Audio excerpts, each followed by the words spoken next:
My name is Raff Smith. In late 2022, I suffered a double leg break playing football. This is a day that changed my life.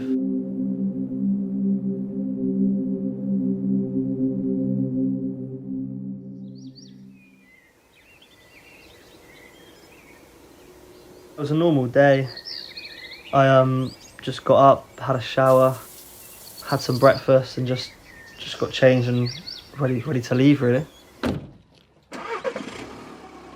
Drove by myself, just meeting people there, and I woke up and just felt that something was off. The feeling was similar to when you feel like you've forgotten something when going away. I even spoke to my mum and said it to her, but she just said it's probably nothing.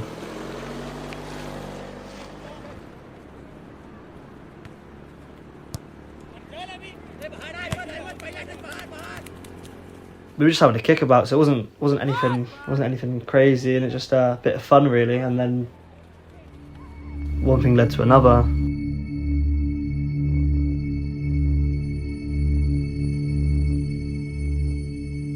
At the time, nothing was going through my head. As I've been playing football for years, I just thought it was still normal. Got into hundreds of tackles before.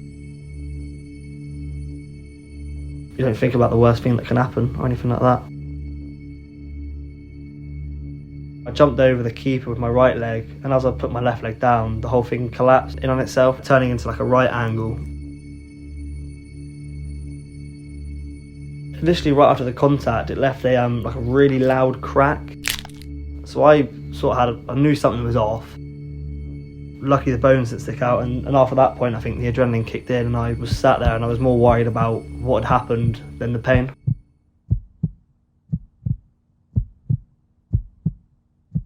I think maybe one or two of my mates had seen that it had gone in a little bit, and they straight away ran over. A player from another pitch actually ran over and came to my aid. Luckily, he was trained to be a paramedic and knew how bad the injury was, and he just sort of said to my mates, call 999, say this and say that.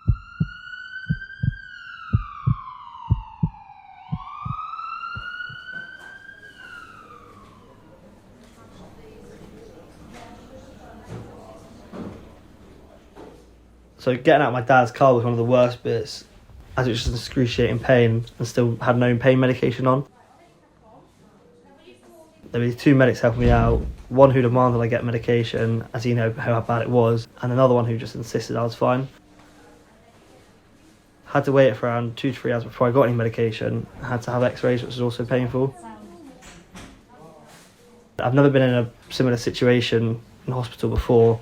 I've been in hospitals in and out when I was younger, but nothing really adds up to that.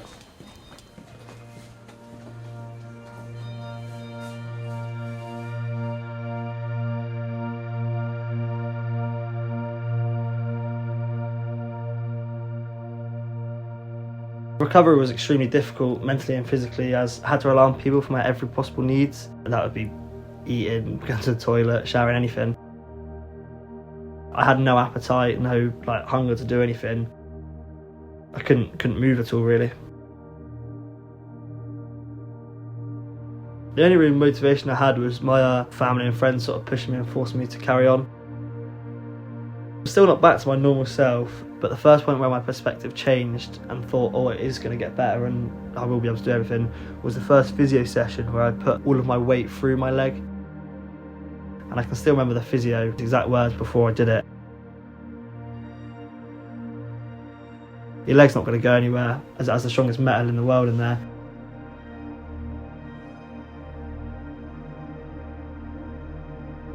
I rarely look back at it or talk about it, to be honest. It's not a very nice thought to have. But when I do look back, it reminds myself how far I've come and that you can get over these things, and it's just nice to see how far I've come from where I was when I first did it.